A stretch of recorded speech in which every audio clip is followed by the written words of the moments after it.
ఇప్పుడు వీళ్ళు వచ్చి నువ్వు కమ్యూనిస్ట్ అంటే కమ్యూనిస్ట్ దేని కమ్యూనిస్ట్ బాయ్? కమ్యూనిస్ట్ అంటే ఏంటిది అసలు? ఫస్ట్ వాళ్ళు చెప్పే నిర్వచనం ఏంది? ఉట్టిగా తీసి బట్టగాల్చి మీదేస్తారు అంటే నా జనానికి ఇక్కడ పేదరికంలో ఉన్నారు, నా జనంకు చదువు లేదు, నా పేదోడు చదవలేకపోతున్నాడు, లక్షల రూపాయలు కట్టి స్కూళ్ళల్లో ఫీజులు కడుతున్నారు, అంత కార్పొరేటీకరణ అయిపోయింది, ఇవి ప్రభుత్వం టేకప్ చేసుకొని చదివించాలంటే కమ్యూనిస్టా?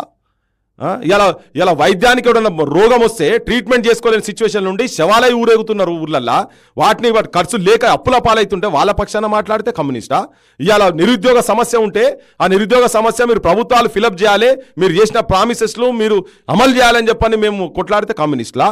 ఇవాళ ఇక్కడ రేపులు జరిగితే వాటికి ప్రజల పక్షాన ఉంటే దానికి కమ్యూనిస్టులా? ఇవాళ దాడులు జరిగితే కులాల పేరు మీద దాడులు జరుగుతుంటే పోయి మాట్లాడితే మేము కమ్యూనిస్టులమా? ఒకవేళ మీ నిర్వచనంలో అదే ఉండేది ఉంటే ఎస్ అనుకోరు, మీరేమన్నా అనుకోరు, మీరు ఇంకేమని అనుకోరు.